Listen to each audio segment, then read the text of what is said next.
우리는 30년 동안 일본의 보고에 속아왔다. 백악관 안보회의실, 트럼프 대통령의 이 한마디에 참모진 전원이 경악했습니다. 독도를 두고 벌어진 한일 갈등. 일본은 300페이지 완벽한 보고서를 들이밀었고 47년 경력 미국 최고 전문가는 한국은 감정적이라 단정했습니다. 한국? 증거 하나 없이 떠드는 나라 아닌가? 일본 외무성 국장 오카자키는 비웃었습니다. 그런데 단 3일 만에 상황이 뒤집혔습니다. 한국이 공개한 127개 1차 사료, 47명 국제학자 검증, 그리고 일본 내부자의 충격 폭로. 28년간 조작된 문서 128개가 만천하에 드러났죠. 더 충격적인 건 한국은 이 순간을 30년간 준비해왔다는 사실이었습니다. 왜 한국은 30년을 침묵했을까요? 일본 여성은 왜 조국을 배신했을까요? 지금부터 그 전말을 공개합니다. 안녕하세요. 저는 마이클 하워드입니다. 47살 워싱턴에서 동아시아 안보를 전문으로 다루는 싱크탱크 선임연구원이자 국무부 전략 자문관이죠. 2025년 2월 어느 늦은 오후 포토맥 강이 내려다 보이는 제 사무실에서 저는 독도 관련 브리핑 초안을 마무리하고 있었습니다. 키보드를 두드리며 익숙한 문장을 다시 한번 박아 넣었어요. 일본은 정교하고 이성적인 동맹국이며 한국은 감정적이지만 필수적인 파트너다. 20년 넘게 이 구도로 동아시아를 분석해왔고 학회에서도 의회 청문회에서도 이 프레임은 잘 먹혔습니다. 누구도 이의를 제기하지 않았죠. 책상 한쪽에는 할아버지 존 스톤 중령의 흑백 사진이 세워져 있었어요. 1951년 한국전쟁 당시 촬영된 사진입니다. 할아버지는 그 전쟁에서 돌아오지 못하셨죠. 사진 뒷면에는 희미한 필체로 코리어 이즈 앤 아너러벌 랜드라고 적혀 있습니다. 한국은 명예로운 땅이다. 어릴 적부터 봐온 문장이지만 솔직히 전쟁 세대 특유의 감상 정도로만 여겼어요. 명예라는 단어가 외교 분석에 무슨 쓸모가 있겠습니까? 옆 모니터에서는 뉴스가 흘러나왔습니다. 트럼프 대통령과 이재명 대통령, 방위 협력 강화 논의. 저는 고개도 돌리지 않고 일본 방위성에서 방금 전송된 파일을 열었어요. 독도 인근 해역 훈련 자료였습니다. 300페이지 분량의 깔끔한 보고서. 지도, 위성사진, 역사자료까지 완벽하게 정리돼 있었죠. 역시 일본이구나 싶었습니다. 반면 한국 정부의 공식 입장은 고작 2줄이었어요. 상황을 예의주시하고 있으며 적절히 대응할 것. 이게 전부였습니다. 저는 노트에 짧게 메모했죠. 한국, 위기 대응 느림. 감정 앞세움. 이것도 익숙한 패턴이었습니다. 보고서를 저장하고 컴퓨터를 끄려는데 문득 할아버지 사진이 눈에 들어왔어요. 어둠 속에서도 그 문장이 보이는 것 같았습니다. 한국은 명예로운 땅이다. 저는 잠시 사진을 바라보다가 고개를 저으며 불을 껐습니다. 감상은 분석에 도움이 안 됩니다. 복도를 걸어 나가는데 핸드폰이 울렸어요. 국무부 상황실이었습니다. 하워드 박사님, 내일 아침 긴급 브리핑 있습니다. 일본 이지스함의 움직임이 예사롭지 않습니다. 저는 멈춰섰습니다. 뭔가 시작되고 있었습니다. 다음 날 아침 국무부 회의실은 긴장감으로 가득했습니다. 대형 스크린에는 상업위성이 포착한 고해상도 사진이 띄워져 있었어요. 독도 인근 해역, 일본 이지스함 3척이 또렷하게 보였습니다. 그 옆에는 일본 정부 발표문이 나란히 걸려 있었죠. 해상자위대 정례훈련. 회의 참석자들의 반응은 제각각이었습니다. 국방부 실무자 하나가 먼저 입을 열었어요. 한국 정부 반응이 너무 느립니다. 벌써 48시간째인데 공식 성명 하나 제대로 안 나왔어요. 옆자리의 젊은 분석관이 고개를 끄덕였습니다. 역시 한국은 감정이 앞서죠. 전략적 판단보다는. 저는 노트북을 열어 일본 자료를 다시 확인했습니다. 깔끔했어요. 지도, 항적 기록, 국제법 해석까지. 모든 게 논리적으로 배치돼 있었습니다. 반면 한국 측 자료는 여전히 간략한 보도자료 수준이었죠.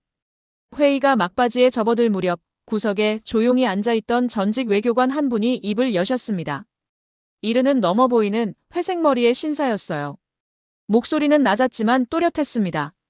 결국 역사는 늘 소리를 지르는 쪽이 아니라 오래 증거를 준비한 쪽 편을 듭니다. 회의실이 잠시 조용해졌어요. 하지만 곧 다른 주제로 넘어갔습니다. 대부분은 그냥 노인네 잔소리쯤으로 받아들인 것 같았죠. 그런데 이상하게도 그 말이 제 귓가에 맴돌았습니다. 증거를 준비한 쪽. 회의가 끝나고 복도를 걷는데 문득 할아버지 생각이 났습니다. 저는 무의식 중에 지하기록 보관실로 향했어요. 먼지 냄새가 나는 오래된 서고. 한국전 참전 기록이 정리된 구역이었습니다. 파일을 뒤적이다 할아버지 이름을 찾았습니다. 존스톤 중령. 전사 일자 1951년 8월 17일. 전사 위치 동해, 독도 인근 해역. 독도 인근. 제 손이 멈췄습니다. 그동안 그냥 한국 어딘가라고만 알고 있었는데 정확한 위치가 거기였던 거예요. 할아버지가 남긴 그 문장이 다시 떠올랐습니다. 한국은 명예로운 땅이다. 저는 파일을 천천히 닫았습니다. 가슴 한구석이 묘하게 답답했어요. 명예와 증거. 두 단어가 자꾸 겹쳐졌습니다. 사무실로 돌아와 일본 보고서를 다시 펼쳤습니다. 완벽해 보였던 그 자료가 이제는 조금 다르게 보이기 시작했어요. 정말 이게 전부일까? 한국은 정말 아무것도 준비하지 않은 걸까? 그때 핸드폰이 울렸습니다. 백악관 안보실이었어요.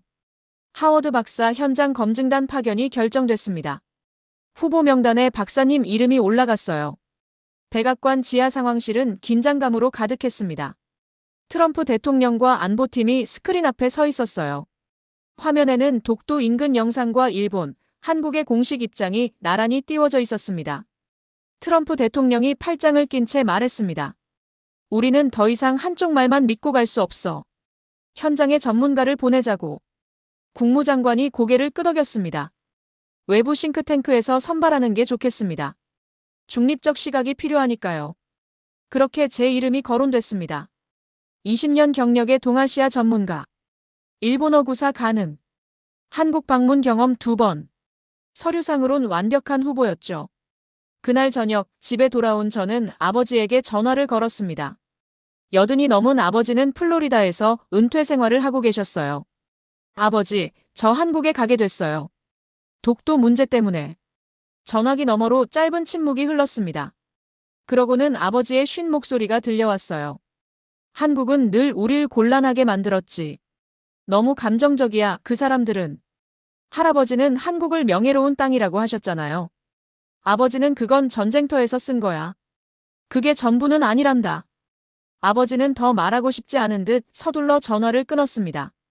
저는 수화기를 내려놓고 가방을 챙기기 시작했어요.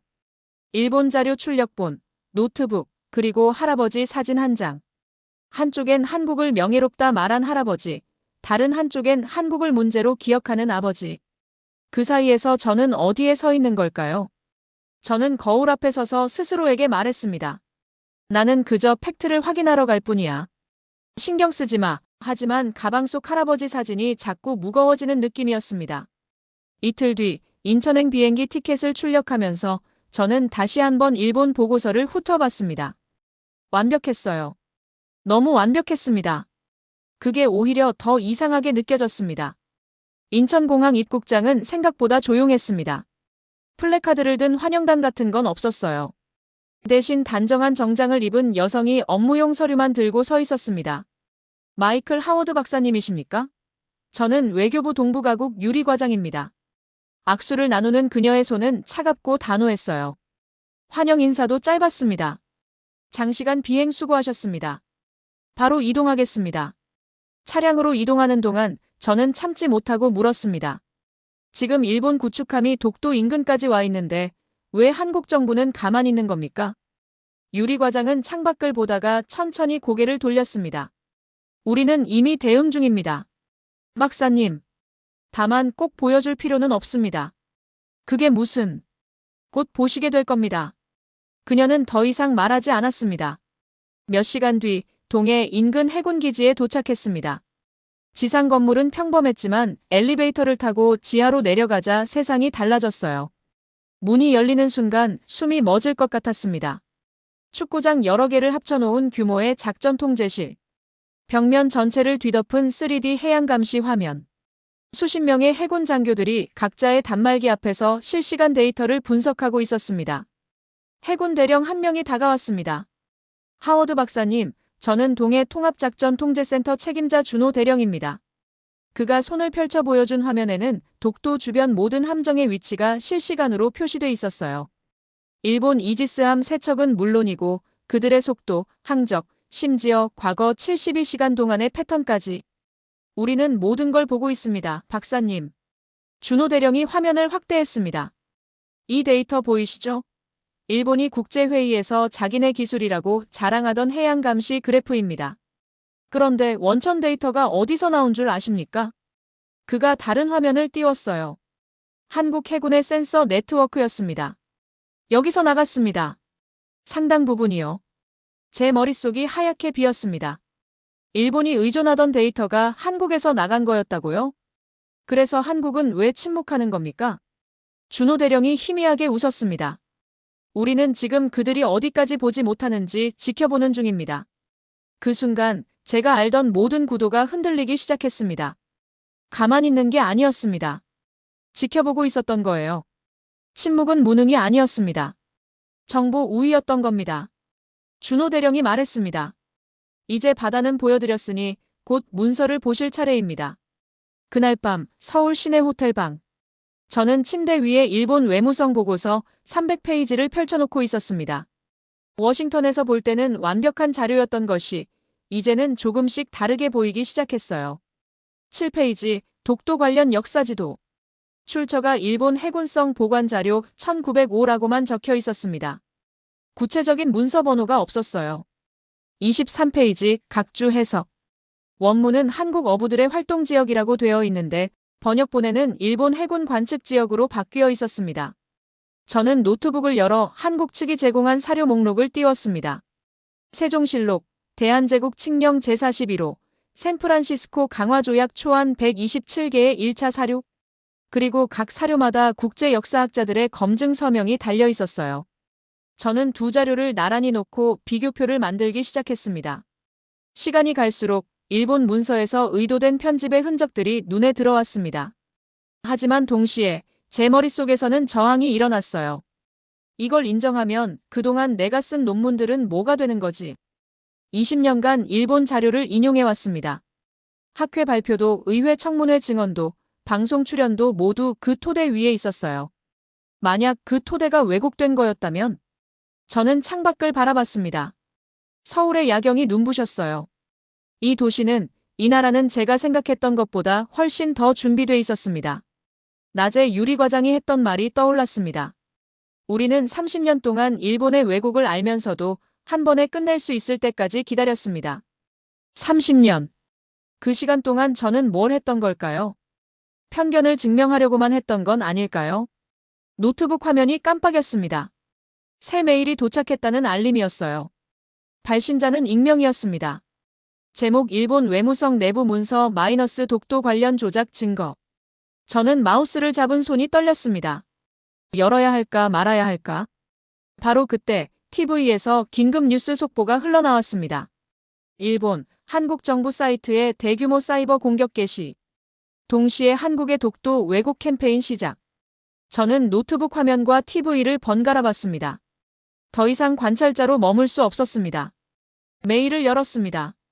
다음 날 아침 유리과장의 안내로 국립기록원에 도착했습니다. 건물 외관은 평범했지만 안으로 들어서자 다른 세계가 펼쳐졌어요. 동부가 자료관. 천장까지 닿는 서고에는 수십 년간 축적된 독도 관련 1차 사료들이 층층이 정리돼 있었습니다. 연구원 한 분이 하얀 장갑을 끼고 다가왔습니다. 먼저 조선시대 기록부터 보시겠습니다. 그가 조심스럽게 펼쳐 보인 건 세종실록이었어요. 1454년 기록. 독도 관련 내용이 한문으로 선명하게 적혀 있었습니다. 이건 대한제국 칙령 제41호 원본입니다. 1900년 10월 25일 공포됐죠. 문서는 놀라울 정도로 보존 상태가 좋았습니다. 독도가 울릉도와 함께 울도군에 속한다는 내용이 명확했어요. 그리고 이쪽은 국제검증 자료입니다. 두꺼운 파일이 책상 위에 놓였습니다. 하버드, 옥스퍼드, 도쿄대학 교수들을 포함한 국제역사학자 47명의 검증 서명이 달려 있었어요. 저는 한 페이지 한 페이지 넘기며 노트북에 메모했습니다. 일본 보고서에서 출처 불명이라고 애매하게 처리된 부분들이 여기서는 모두 명확한 원본과 함께 제시되고 있었습니다. 특히 눈에 띈 건 샌프란시스코 강화 조약 초안이었어요. 일본 측 보고서에는 독도가 일본 영토로 남는다는 초기 내용만 강조돼 있었지만 최종본에서는 그 문장이 삭제된 게 명확했습니다. 삭제됐다는 건 결국 독도가 일본 영토가 아니라는 뜻이었죠. 저는 노트북을 열어 어젯밤 받은 익명 메일을 다시 확인했습니다. 일본 외무성 내부 문서. 원본과 수정본이 나란히 첨부돼 있었어요. 2003년 문서 원본에는 독도, 한국 시료지배 인정 수정본에는 독도 영유권 미정. 2011년 문서 원본에는 역사적 근거 부족 수정본에는 역사적 근거 존재. 누군가 조직적으로, 체계적으로 문서를 수정해온 겁니다. 최소 20년 이상. 저는 숨이 막혔습니다. 제가 믿어왔던 완벽한 일본 자료는 사실 편집된 버전이었던 거예요. 유리 과장이 조용히 말했습니다. 우리는 이 모든 걸 알고 있었습니다. 하지만 한 번에 끝낼 수 있을 때까지 기다렸어요. 저는 더 이상 외부 관찰자가 아니었습니다. 증거의 숲 한가운데 서 있었습니다. 그리고 이 숲에서 나갈 길은 하나뿐이었습니다. 진실을 따라가는 것. 휴대폰이 울렸습니다. 준호 대령이었어요. 박사님, 지금 일본이 대마도 문제까지 끄집어내고 있습니다. 곧 큰 싸움이 시작될 겁니다. 같은 시각, 서울 이태원의 작은 카페. 노트북 앞에 앉은 젊은 일본 여성이 떨리는 손으로 암호화된 파일을 열고 있었습니다. 사토 미오, 29. 일본 외무성 동북아 정책실 실무관이었어요. 그녀는 5년 전 이 부서에 배치됐을 때 선배가 건넨 말을 아직도 기억했습니다. 미오 씨, 우리 부서에는 전통이 하나 있어요. 독도 관련 문서는 항상 정리를 거쳐야 합니다. 처음에는 단순한 편집인 줄 알았어요. 하지만 시간이 갈수록 그게 편집이 아니라 조작이라는 걸 깨닫게 됐습니다. 2021년 상사가 건넨 지시 메모. 1905년 지도의 해안선 색상 변경. 독도 표기를 더 흐리게. 2022년 또 다른 메모. 칙령 제41호 번역본에서 독도 단어 삭제. 대신 기타 부속 도서로 표기. 2023년 가장 충격적인 지시. 대마도 관련 조선시대 문서 원본 스캔. 하지만 공개는 절대 금지. 수정본만 배포. 미호는 그날 밤 잠을 이루지 못했습니다. 대마도 문서를 보는 순간 선을 넘었다는 걸 알았어요. 조선 왕조실록에는 대마도가 한국 영토로 기록된 부분이 여러 곳 있었습니다. 하지만 일본 외무성은 그 부분을 모두 누락시키고 대마도는 고대부터 일본 영토라는 문장만 넣었죠. 미호는 한국에서 2년간 유학했던 시절을 떠올렸습니다. 서울대학교 기숙사에서 만난 친구들. 함께 동해를 여행했던 기억. 독도 이야기를 나눴을 때 친구들의 진지한 표정. 미호야, 독도는 우리에게 그냥 섬이 아니야. 역사야. 그때는 이해하지 못했습니다. 하지만 이제는 알았어요. 미호는 노트북에 USB를 꽂았습니다. 지난 5년간 수집한 모든 증거가 담겨 있었어요. 원본 문서 128개. 수정본 128개. 상부 지시 메모 43개. 수정 작업을 지시한 상사들의 이메일 67개. 진실은 국적을 가리지 않습니다. 미호는 익명 이메일 계정을 만들고 제목을 입력했습니다. 일본 외무성 내부 문서 마이너스 독도 대마도 관련 조작 증거. 수신자는 2명이었습니다. 한국 외교부 그리고 마이클 하워드. 전송 버튼 위로 커서가 떨렸어요. 클릭하는 순간 돌아갈 수 없다는 걸 알았습니다. 일본 정부를 배신하는 게 아니었어요. 거짓을 배신하는 거였습니다. 미호는 눈을 감고 버튼을 눌렀습니다. 전송되었습니다. 그녀는 노트북을 닫고 창밖을 바라봤습니다. 서울의 하늘은 맑았어요. 처음으로 숨을 제대로 쉴 수 있을 것 같았습니다. 서울 외교부 합동 분석실. 벽면 전체를 차지한 대형 스크린에는 2개의 화면이 나란히 띄워져 있었습니다. 왼쪽 한국국립기록원의 1차 사료 127개. 오른쪽 사토 미호가 보낸 일본 외무성 내부 문서. 유리과장, 준호 대령, 그리고 저. 세 사람이 테이블에 앉아 대조 작업을 시작했습니다. 첫 번째 케이스. 1877년 일본 태정관 지령. 한국 사료 독도와 울릉도는 일본 영토가 아님. 일본 원본 미호 제공 동일한 내용. 일본 수정본 공개 자료 독도 관련 내용 없음. 준호 대령이 화면을 확대했습니다. 보세요. 원본에서 독도 관련 문장을 통째로 삭제했습니다. 그리고 각주의 문서 손상으로 판독 불가라고 적어놨어요. 두 번째 케이스. 1900년 대한제국 칙령 제41호. 한국 사료 울릉도와 독도를 울도군 관할로 지정. 일본 원본 대한제국 칙령 존재 확인. 일본 수정본 칙령에 독도 명시 없음. 유리과장이 원문을 불러왔습니다. 원문에는 석도라는 이름으로 나옵니다. 하지만 이게 독도를 가리킨다는 건 언어학적으로 명확해요. 당시 독도를 돌섬이라 불렀고 한자로 죠. 저는 노트북에 메모하며 물었습니다. 일본은 왜 이걸 인정 안 합니까? 인정하면 모든 게 무너지니까요. 세 번째 케이스. 대마도. 화면에 조선 왕조실록이 떠올랐습니다. 세종 20년 1438년 기록. 대마도는 본래 우리 땅이나. 미호가 보낸 일본 외무성 내부 문서에는 이 기록이 그대로 있었어요. 하지만 공개된 버전에서는 완전히 삭제돼 있었습니다. 대신 대마도는 고대부터 일본 영토라는 새로운 문장이 추가돼 있었죠. 준호 대령이 한숨을 쉬었습니다. 20년 넘게 이렇게 해온 겁니다. 저는 분노와 흥분이 교차하는 걸 느꼈어요. 학자로서의 자존심은 무너졌지만 동시에 진실을 파헤치는 지적 쾌감이 솟구쳤습니다. 이 자료로 보고서를 다시 써야겠습니다. 유리 과장이 고개를 끄덕였습니다. 미국 정부가 움직여야 합니다. 박사님이 유일한 열쇠예요. 그때 TV에서 긴급 뉴스가 터졌습니다. 일본 총리 다카이치 사나의 긴급 기자회견. 한국이 대마도까지 노린다며 강경 대응 예고. 화면 속 다카이치 총리의 표정은 단호했습니다. 대마도는 역사적으로, 법적으로 일본 영토입니다. 한국의 왜곡된 주장을 절대 용인하지 않겠습니다. 준호 대령이 중얼거렸습니다. 공세로 나오네요. 수세를 공세로 바꾸려는 겁니다. 저는 화면 속 총리를 바라봤습니다. 저 확신은 어디서 나오는 걸까요? 그리고 문득 깨달았습니다. 저 역시 불과 며칠 전까지 저런 확신을 가지고 있었다는 걸. 이제는 달랐습니다. 유리 과장이 말했습니다. 이제 본격적인 싸움이 시작됩니다. 서울 정부청사 데브리핑룸. 수백 명의 기자와 외국 대사관 관계자들이 자리를 가득 메웠습니다. 저도 뒤쪽에 서서 지켜보고 있었어요. 한국 외교부 장관이 단상에 올라 마이크 앞에 섰습니다. 오늘 대한민국 정부는 독도 영유권에 관한 역사적 사료와 국제 검증 자료를 전격 공개합니다. 대형 스크린에 자료들이 하나씩 떠올랐습니다. 세종실록, 대한제국 칙령 제41호, 샌프란시스코 강화조약 최종본, 일본 태정관 지령, 그리고 47명의 국제역사학자 검증 서명. CNN 기자가 손을 들었습니다. 한국의 자료는 너무 체계적입니다. 이걸 언제부터 준비한 겁니까? 장관이 차분히 답했습니다. 1995년부터입니다. 30년간 준비했습니다. 로이터 기자가 물었습니다. 일본 외무성 자료보다 연속성이 훨씬 뚜렷합니다. 일본 측 반응은 어떻습니까? 사실이 답하게 될 겁니다. 브리핑이 끝난 직후 미국 국무부에서 비공식 메모가 나왔습니다.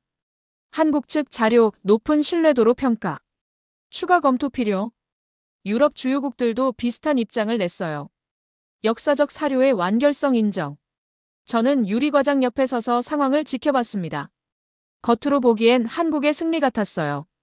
하지만 유리 과장의 표정은 밝지 않았습니다. 왜 안 좋아 보이세요? 이제부터가 진짜 싸움입니다, 박사님. 그녀의 말이 맞았습니다. 몇 시간 뒤 도쿄에서 긴급 강요 회의가 열렸다는 뉴스가 나왔어요. 다카이치 총리는 격렬하게 테이블을 치며 말했습니다. 이건 존립의 위기다. 독도를 잃으면 대마도까지 흔들린다.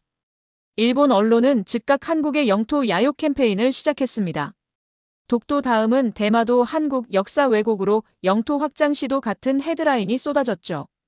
일본 네티즌들은 한국 정부 사이트를 공격하기 시작했고 SNS에는 혐오 발언이 넘쳐났습니다.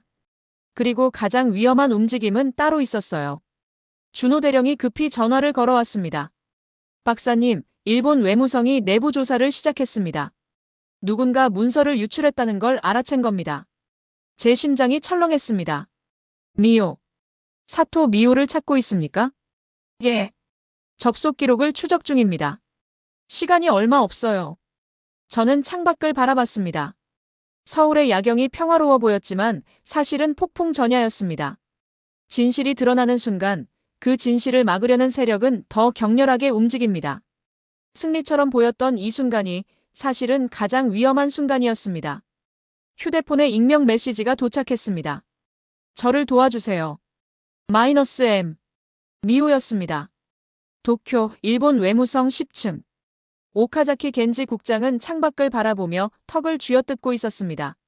30년간 쌓아온 게 하룻밤에 무너지고 있어. 정보보안팀 책임자가 노트북을 들고 들어왔습니다. 국장님, 추적 완료했습니다.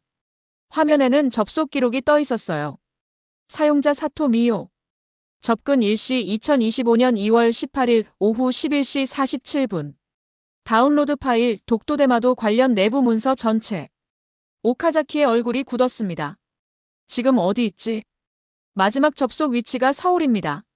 뭐? 3일 전 인천공항으로 출국했습니다. 돌아올 표는 예약 안 돼 있고요. 오카자키는 주먹으로 책상을 쳤습니다. 당장 외교 채널 통해서 송환 요청해. 그리고 언론에 먼저 뿌려. 한국이 우리 직원을 매수했다고. 1시간 뒤 일본 주요 언론은 일제히 같은 헤드라인을 내보냈습니다. 한국 정부, 일본 외무성 직원 포섭 의혹. 독도 자료 유출, 배후의 한국 정보기관. 한편 서울에서는 미호가 작은 게스트하우스 방에 숨어 있었습니다. 그녀는 떨리는 손으로 한국 뉴스를 보고 있었어요. 자신의 얼굴 사진이 화면에 크게 떠 있었습니다. 일본 외무성, 사토 미호 실무관 신원 공개. 배신자 규탄 여론 확산. 휴대폰에는 협박 메시지가 쏟아지고 있었습니다. 일본 네티즌들이 그녀의 가족 주소까지 공개하며 공격하고 있었죠. 미호는 눈물을 닦으며 유리 과장에게 전화를 걸었습니다. 저 어떻게 해야 하죠? 안전한 곳으로 이동하세요. 지금 바로요. 서울 외교부 분석실에서는 저와 유리 과장, 준호 대령이 긴급 회의를 하고 있었습니다. 저는 노트북을 열어 미호가 보낸 두 번째 파일을 확인했습니다. 대마도 관련 조작 증거였어요. 1438년 조선왕조실록 원본 대마도는 본래 우리 땅. 일본 외무성 수정본 해당 문장 완전 삭제. 1592년 임진왜란 기록 원본 대마도주, 조선의 복속 요청. 일본 외무성 수정본 대마도 일본 영토로 확인. 준호 대령이 한숨을 쉬었습니다. 이 정도면 유엔까지 가야 합니다. 유리 과장이 고개를 끄덕였습니다. 그런데 문제는 사토 미호예요. 일본이 송환을 요구하고 있어요. 외교적 압박이 상당합니다. 저는 화면 속 미호의 사진을 바라봤습니다. 29살의 젊은 여성. 진실을 선택했다는 이유만으로 모든 걸 잃게 생겼습니다. 우리가 그녀를 지켜야 합니다. 박사님도 위험해질 수 있습니다. 상관없습니다. 그 순간 깨달았어요. 이건 더 이상 단순한 연구가 아니었습니다. 누군가의 삶이 걸린 싸움이었습니다. 휴대폰이 울렸습니다. 백악관 안보실이었어요. 하워드 박사, 일본 측에서 박사님이 일본 기밀을 불법 취득했다고 주장합니다. 즉시 귀국하십시오. 저는 전화를 끊고 유리 과장을 바라봤습니다. 저도 이제 타깃이 됐네요. 그녀가 조용히 말했습니다. 진실에는 대가가 따릅니다. 창밖으로 비가 내리기 시작했습니다. 폭우가 쏟아지는 밤. 김포공항 외곽의 작은 회의실. 미호는 젖은 옷차림으로 떨고 있었습니다. 일본에서 급히 빠져나와 한국으로 들어왔지만 상황은 통제 불능이었어요. 일본 언론은 이미 한국, 일본 외무성 직원 납치 헤드라인을 뿌렸습니다. 일본 정부는 즉각 한국 정부에 항의하며 강경 대응을 예고했죠. 도쿄 외무성. 오카자키 국장이 기자회견장에 섰습니다. 사토 미호는 한국 정보기관에 의해 포섭됐습니다. 이는 명백한 주권 침해 행위입니다. 일본 네티즌들은 미호의 얼굴과 신상 정보를 퍼뜨리며 비난을 쏟아냈어요. 그녀의 가족집 앞에는 항의하는 사람들이 모여들었습니다. 서울 분석실. 저는 유리 과장, 준호 대령과 함께 미호가 가져온 USB를 검증하고 있었습니다. 자료는 완벽했어요. 128개의 원본 문서, 128개의 수정본, 그리고 43개의 상부 지시 메모. 하지만 외부 상황은 최악이었습니다. 유엔 안전보장이사회에서 긴급회의가 소집됐다는 소식이 들려왔어요. 참석국 일부는 일본과 한국의 첨예한 갈등이 동아시아 안정에 심각한 위협이라며 양측의 자제를 촉구했습니다. 미국 국무부에서도 전화가 왔습니다. 하워드 박사 상황이 통제 불능입니다. 동맹국 간 갈등이 이 정도로 커지면 우리도 곤란합니다. 저는 창밖을 바라봤어요. 서울의 밤 하늘은 먹구름으로 가득했습니다. 가장 중요한 증거를 손에 넣었는데 역설적으로 모든 게 무너지는 것 같았습니다. 진실만으로는 세상을 움직일 수 없는 걸까요? 그때 미호가 회의실 문을 열고 들어왔습니다. 눈이 충혈돼 있었어요. 제가 모든 걸 망쳤습니다. 저 때문에. 저는 고개를 저었습니다. 아닙니다. 당신은 옳은 일을 했어요. 하지만 지금 일본은 저를 배신자라고 부릅니다. 제 가족도 위험해요. 이게 옳은 일인가요? 방안이 조용해졌습니다. 유리 과장도 준호 대령도 말이 없었어요. 저 역시 답을 찾지 못했습니다. 20년간 학자로 살면서 진실을 밝히면 해결된다고 믿었습니다. 하지만 현실은 달랐어요. 진실이 드러나도 세상은 쉽게 바뀌지 않았습니다. 오히려 더 격렬한 저항에 부딪혔죠. 저는 무력감에 빠졌습니다. 증거가 완벽해도 세상은 종종 진실의 손을 놓습니다. 미호가 떨리는 목소리로 말했습니다. 하워드 박사님, 제가 한 선택이 정말 옳은 걸까요? 저는 대답할 수 없었습니다. 그때 미호가 조용히 덧붙였습니다. 하지만 저는 일본인이 아니라 인간으로서 선택한 겁니다. 그게 틀렸다고는 생각하지 않아요. 그 말이 제 가슴에 꽂혔습니다. 일본인, 한국인, 미국인이 아니라 인간으로서. 잃어버렸던 중심에 다시 불씨가 켜지는 것 같았습니다. 늦은 밤, 청산의 작은 회의실. 비는 여전히 내리고 있었습니다. 미호는 울먹이며 지난 5년을 이야기하기 시작했습니다. 처음 외무성에 들어갔을 때는 자랑스러웠어요. 일본을 위해 일한다는 게. 그녀의 손이 떨렸습니다. 하지만 시간이 갈수록 이상했어요. 선배들이 정리라고 부르는 작업들. 한 장의 지도에서 색을 바꾸고 한 줄의 각주에서 단어를 바꾸고. 매번 이건 아닌데 싶었지만 입 밖에 낼 수 없었죠. 유리 과장이 조용히 물었습니다. 언제 결심하셨어요? 대마도 문서를 편집하라는 지시를 받았을 때요. 미호는 눈물을 닦았습니다. 조선왕조실록 원본에는 분명히 대마도는 본래 우리 땅이라고 적혀 있었어요. 하지만 상사는 그 문장을 삭제하고 대마도는 고대부터 일본 영토라는 문장을 넣으라고 했죠. 그때 깨달았어요. 이건 진짜 선을 넘는 거라고. 그녀는 잠시 침묵했다가 다시 말을 이었습니다. 한국 유학 시절이 떠올랐어요. 서울대 기숙사에서 만난 친구들. 함께 동해를 여행했을 때 독도 이야기를 나눴어요. 친구들은 진지했어요. 감정적이지 않았어요. 그냥 진심이었어요. 저는 미호의 이야기를 들으며 제 자신을 돌아봤습니다. 저 역시 오랫동안 편견 속에 살았습니다. 일본은 이성적, 한국은 감정적. 그 틀 안에서 모든 걸 해석해왔죠. 하지만 그건 틀이 아니라 감옥이었습니다. 미호가 말했습니다. 일본을 배신한 게 아니에요. 거짓을 배신한 거예요. 그 말이 제 마음속 깊은 곳을 흔들었습니다. 저 역시 그동안 진실이 아니라 편안한 거짓을 선택해온 건 아닐까요? 전문가로서의 체면, 경력, 명성. 그걸 지키기 위해 있는 그대로 보기를 포기했던 건 아닐까요? 방 안에 침묵이 흘렀습니다. 준호 대령이 조용히 말했습니다. 사람으로서 지켜야 할 정직함이 있습니다. 국적보다 앞서는 것들이요. 유리 과장이 덧붙였습니다. 진실의 가치는 누가 말하느냐가 아니라 왜 말했느냐에서 나옵니다. 저는 고개를 들어 세 사람을 바라봤습니다. 서로 다른 나라에서 왔지만 우리는 지금 같은 곳을 향하고 있었습니다. 진실. 저는 결심했습니다. 미국으로 보낼 보고서를 전면 수정하겠다고. 동맹 관리도 경력도 체면도 중요하지 않았습니다. 중요한 건 단 하나. 사람으로서 옳은 일을 하는 것. 미호가 물었습니다. 박사님, 정말 도와주시겠어요? 저는 고개를 끄덕였습니다. 당신이 목숨 걸고 꺼낸 진실을 제가 세상에 전하겠습니다. 창밖에 비가 그쳤습니다. 다음 날 새벽 미국 대사관 상황실. 저는 밤새 78페이지 분량의 새로운 전략 보고서를 완성했습니다. 제목 동아시아 영토 분쟁의 진실 마이너스 증거, 조작, 그리고 동맹의 재정의. 이 보고서는 단순히 독도나 대마도 문제만 다루지 않았어요. 한일 관계의 왜곡된 정보 구조, 일본 정부 문서 체계의 조직적 문제, 한국의 30년 준비, 그리고 미국이 취해야 할 새로운 전략까지 담았습니다. 보고서 말미에 저는 이렇게 썼습니다. 한일 갈등의 본질은 감정이 아니라 정보의 비대칭입니다. 미국은 30년간 일본의 편집된 정보만 받아왔습니다. 이제 균형을 바로잡을 때입니다. 저는 이 보고서를 암호화해서 백악관에 직접 전송했습니다. 3일 뒤 백악관 상황실. 트럼프 대통령이 보고서를 책상 위에 던졌습니다. 우리가 30년 동안 일본의 보고에 속아왔다는 얘긴가? 안보보좌관이 고개를 숙였습니다. 하워드 박사의 분석은 명확합니다. 한국 측 사료와 일본 내부 폭로를 교차 검증한 결과가 뭔데?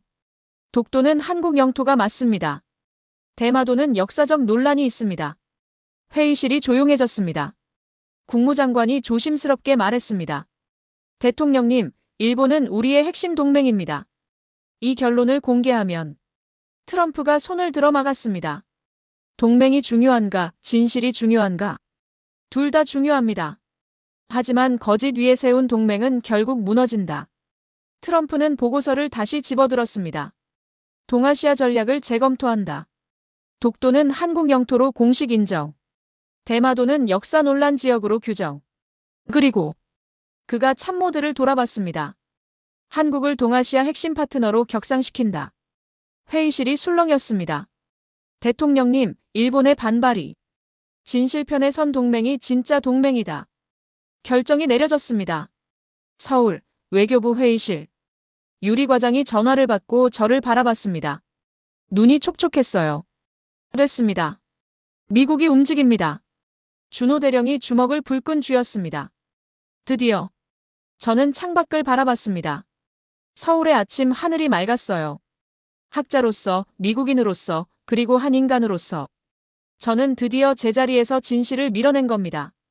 휴대폰이 울렸습니다. 유엔 사무총장실이었어요. 하워드 박사 유엔 특별 세션에서 증언해 주시겠습니까? 저는 미소 지었습니다. 물론입니다. 마지막 무대가 열렸습니다. 뉴욕 유엔 본부 특별 세션 회의장. 193개국 대표단이 참석한 가운데 한국 외교부 장관이 단상에 올랐습니다. 대형 스크린에 자료들이 차례로 떠올랐어요. 세종실록, 대한제국 칙령, 샌프란시스코 강화조약, 그리고 일본 태정관 지령. 장관이 말했습니다. 이 모든 자료는 국제 역사학자 47명의 검증을 거쳤습니다. 독도는 역사적으로, 법적으로 대한민국의 영토입니다. 이어서 제 차례였습니다. 저는 20년간 동아시아 안보를 연구해온 미국 전문가입니다. 솔직히 말씀드리겠습니다. 저는 편견을 가지고 있었습니다. 회의장이 조용해졌어요. 일본은 이성적, 한국은 감정적이라는 프레임. 하지만 현장에서 확인한 진실은 달랐습니다. 한국은 30년간 조용히 증거를 쌓았고 일본은 그 시간 동안 문서를 조작했습니다. 저는 사토 미오가 보낸 자료를 화면에 띄웠습니다. 이건 일본 외무성 내부 문서입니다. 원본과 수정본을 비교해 보십시오. 체계적 조작의 증거입니다. 회의장이 술렁였습니다. 미국 대표가 발언권을 요청했습니다. 미합중국은 하워드 박사의 보고서를 토대로 독도를 대한민국의 주권 영역으로 인정합니다. 대마도는 추가 역사 조사가 필요한 지역으로 규정합니다. 유럽 대표들도 하나둘 손을 들기 시작했어요. 프랑스도 동의합니다. 독일도 한국 측 주장을 지지합니다. 일본 대표는 극도로 위축된 상태였습니다. 사토 미오의 폭로와 문서 원본 검증이 결정적 타격이 됐죠. 유엔 사무총장이 최종 발언했습니다. 독도는 대한민국 영토로 확정합니다. 대마도는 국제학술조사단 구성 대상으로 지정합니다. 회의장에 박수가 터졌습니다. 하지만 가장 인상 깊었던 순간은 그 다음이었어요. 서울 청와대. 이재명 대통령이 긴급 기자회견을 열었습니다. 오늘 유엔의 결정을 환영합니다. 하지만 우리는 일본의 약점을 이용해 정치적 이득을 취하지 않을 것입니다. 기자들이 술렁였어요. 우리는 이웃이 쓰러졌다고 발로 차는 나라가 아닙니다. 손을 내미는 나라입니다. 대통령은 구체적인 제안을 발표했습니다. 일본 경제 안정화를 위한 통화스와프 체결을 제안합니다. 독도대마도 역사공동연구단 구성을 제안합니다. 그리고 동아시아 평화를 위한 3국 협력체제를 제안합니다. 저는 호텔방에서 그 장면을 지켜봤습니다. 승리를 넘어선 품격. 할아버지가 남긴 문장이 떠올랐습니다. 한국은 명예로운 땅이다. 이제야 그 의미를 온전히 이해했습니다. 명예는 이기는 것이 아니라 이긴 뒤 어떻게 행동하느냐에서 나오는 겁니다. 휴대폰에 유리과장의 메시지가 왔습니다. 박사님, 독도 방문 일정 잡아드릴까요? 저는 답장을 보냈습니다. 예. 갈 준비가 됐습니다. 맑게 갠 하늘 아래, 독도. 한국 해군 경비정이 섬에 접안했습니다. 저는 구명조끼를 벗고 천천히 섬에 올랐어요. 해무가 거치고 동도와 서도가 선명하게 모습을 드러냈습니다. 바람은 차갑지만 투명했고 절벽 아래로 파도 소리가 길게 울렸습니다. 유리과장이 앞장섰습니다. 이쪽입니다, 박사님. 작은 언덕 위에 기념비가 서 있었어요. 한국전쟁 중 이 해역에서 전사한 유엔군 장병들을 기리는 비석이었습니다. 저는 그 앞에 섰습니다. 비석에는 여러 이름이 새겨져 있었어요. 그 중 하나가 눈에 들어왔습니다. 루테넌트 커널 잔 스톤, 유나이티드 스테이츠 아미. 할아버지. 저는 무릎을 굽히고 손끝으로 그 이름을 조심스럽게 더듬었습니다. 74년 전 이 땅 인근에서 돌아가신 할아버지. 사진 뒷면에 남긴 문장. 코리어 이즈 앤 아너러벌 랜드. 한국은 명예로운 땅이다. 어릴 적부터 봐온 문장이었지만 이제야 이해했습니다. 이건 감상이 아니었어요. 경험이었습니다. 할아버지는 이 땅에서, 이 바다에서 명예를 목격했던 겁니다. 그리고 74년 뒤 손자인 저도 같은 걸 목격했습니다. 증거로 말하는 인내. 승리 후 보이는 품격. 진실을 지키려는 용기. 저는 조용히 눈을 감았습니다. 편견, 충돌, 증거, 선택. 지난 몇 달간의 모든 여정이 이 순간으로 모아졌습니다. 바람이 불어왔어요. 차가웠지만 깨끗했습니다. 유리과장이 멀리서 지켜보고 있었습니다. 준호 대령과 해군 장병들도 경례 자세로 서 있었어요. 저는 일어나 바다를 향해 낮게 인사했습니다. 할아버지께 그리고 이 땅에. 주머니에서 노트를 꺼냈습니다. 마지막 페이지에 짧게 적었어요. 한국은 명예로운 땅이다. 할아버지 말씀이 맞았습니다. 이제 저도 같은 말을 할 수 있습니다. 진실은 세대를 넘어 흐릅니다. 카메라는 천천히 뒤로 물러났습니다. 독도의 두 섬이 화면 가득 담겼어요. 푸른 바다, 하얀 파도, 맑은 하늘. 그리고 그 앞에 선 한 남자. 47살 마이클 하워드. 더 이상 편견을 가진 전문가가 아니었습니다. 진실을 증언하는 사람이었습니다. 화면이 서서히 어두워졌습니다. 파도 소리만 잔잔하게 남았습니다.